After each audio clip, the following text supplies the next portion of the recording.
Hi, I'm Kalki. I'm a mother, an actor, a writer, a warrior, clown, and a carer. Freedom to me means being able to do exactly what I want with equal opportunities. I think the other big aspect is being free from guilt.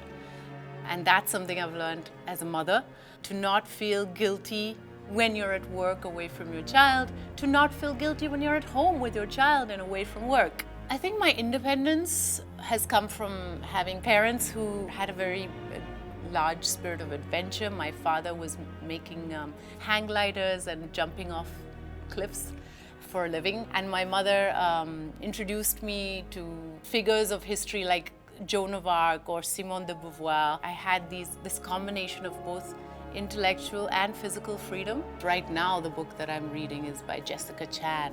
A lot of female writers have inspired me. Before, if you were trying to be different, you were labeled as unconventional. That was a favorite word that people used with me, for example, 10 years ago.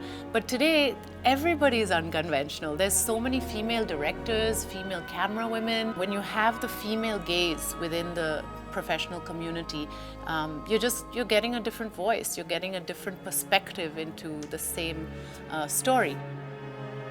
So one instance I remember of being truly free is we lived part of the time in the Nilgiri mountains.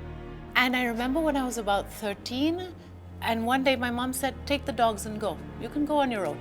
I took my two fierce Dobermans to the top of the mountain, and I was just there. I opened up their leash and they were running, and the wind was really strong, and I was just on this mountain with my two Dobermans, and it was a moment of true freedom. I feel most free when I finish my work and I can take off all my makeup and all my clothes. When I had my first meeting with Her Story, I loved that it had the word freedom in it. Also the idea of doing things which aren't what society expects of you, a sort of irreverence. Especially when it comes to a jewelry brand, we have a tendency to think of beauty in a very limited fashion, and Her Story was ready to kind of expand that idea of beauty. I'd like my daughter to know that freedom requires courage to do the things that you choose to do and take responsibility for the actions that you choose to have. I think freedom is exposure to choice. It's the exposure to as many different kinds of things as possible so that you can pick and choose what you love.